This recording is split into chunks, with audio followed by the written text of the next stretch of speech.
Okay, Killer Whales, your favorite head coaches here. Just getting you guys another video here. Do one of these every day until we are reunited again.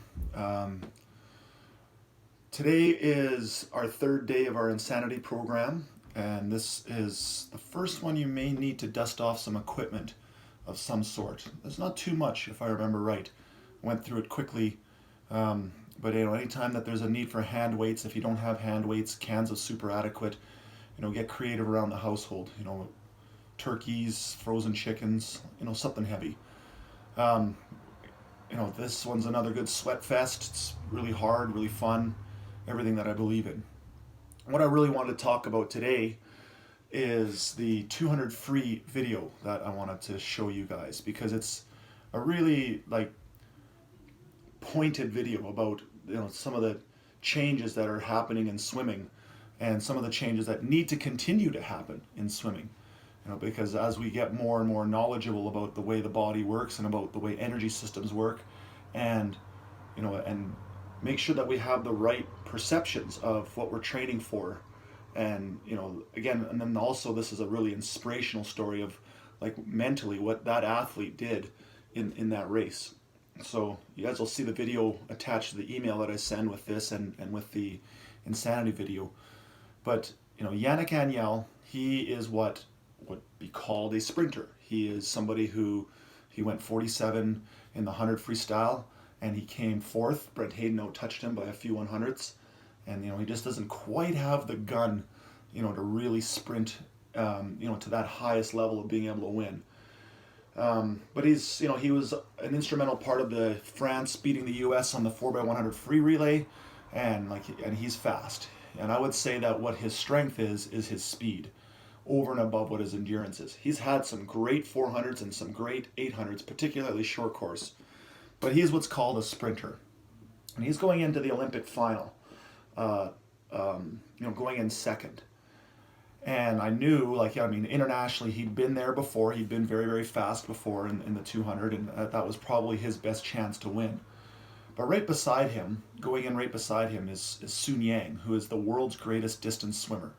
And there's a lot going on with his cheating accusations and with him smashing blood vials, and he's serving a suspension right now. There's no question, though, that drugs, no drugs, whatever was happening, he was the best at distance swimming.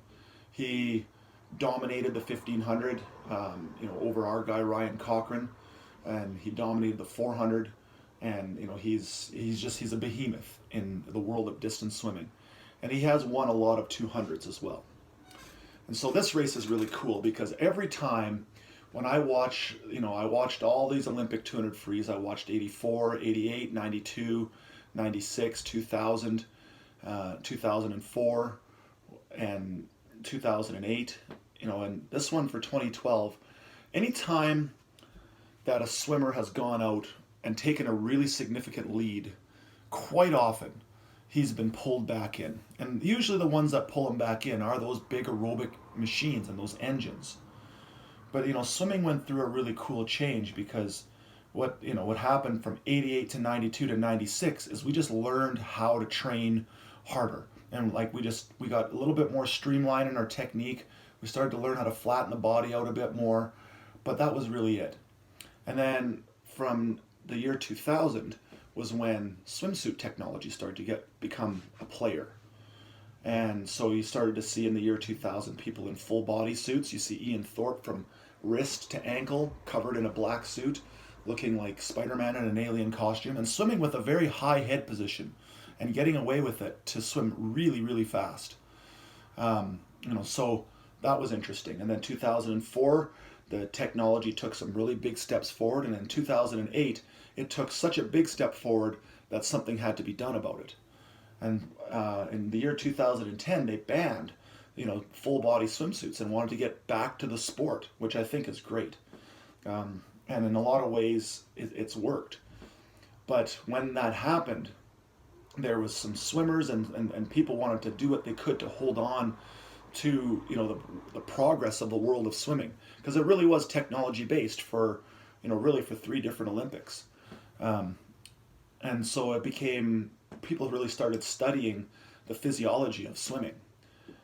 And, it was always like, before this, it was always just aerobic or anaerobic. Like there was no in between. There was just like, you're either a sprinter or you're a distance swimmer. And you were going to race accordingly. And sprinters always died, and distance swimmers always finished, and everything fit into that comfortable box. But Yannick Agnel in this race, he really broke that box. And it's really cool to watch because he did what you are quite often told not to do. Don't go out too fast. And if you do go out too fast, you're going to get sucked in and you're going to get passed by, the more aerobic distance-based swimmers. And in this race, Yannick Agnel, he went out, he led wire to wire. He took it out, and that's a sprinter, that's what he does, right? That's what they do, they take it out. And they go, and he had a pretty good lead. And on the second 50, he had a pretty good lead again, but it hadn't increased. And then in the third 50, there was 2 swimmers, Sun Yang, and there was another great distance swimmer, Taiwan Park, who started to make a move, and I saw them bring on their legs, their kick got bigger, and they started coming for Yannick Agnel. And so, just a lot of people watching that race would say, oh no, here we go again. Watch this guy get so down by these tough distance swimmers. And he came off his third turn for his fourth 50, and he buried them. He buried Sun Yang, and he buried Taiwan Park on the last 50. He killed them. And he won by one of the most convincing margins that you've ever seen anybody win by.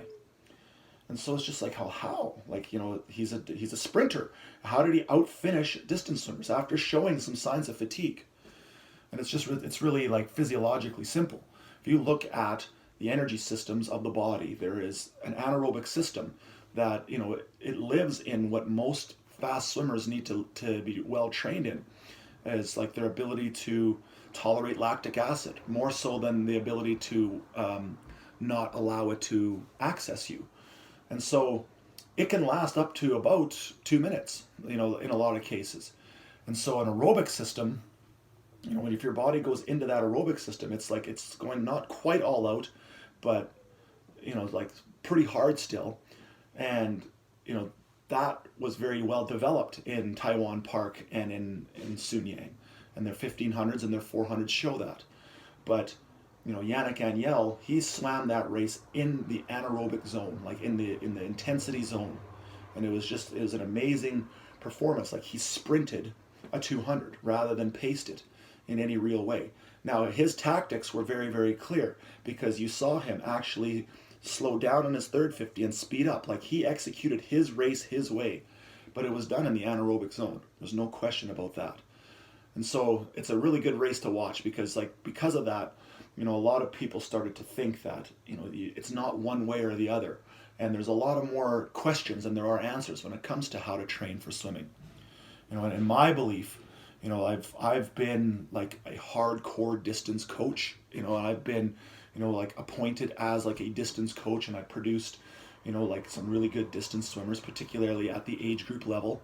And, especially early in my career, I was really big on that just because that's what I was as an athlete. That's what I still am as an athlete. Like I'm the guy that likes to, go for 10, 12K runs. And, I went and biked up a mountain for 150K one time in Calgary. And, and when I was a swimmer, that's how I trained. I was the hard work kind of guy.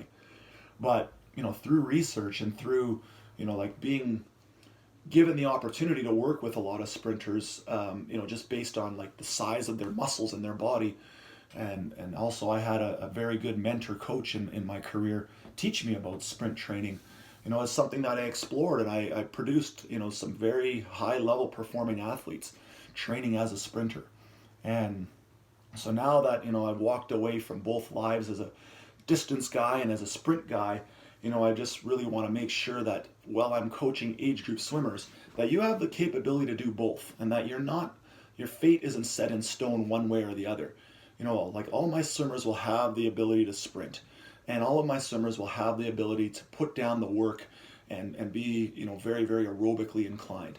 And then as they come closer to graduation, then we can start to specialize and pick as we're starting to look at getting into varsity options and scholarships. What we want to make sure we're doing, though, is just keeping those options open for young people. And it's important that we do. So enjoy the video, enjoy the Easter weekend, and I will talk to you tomorrow.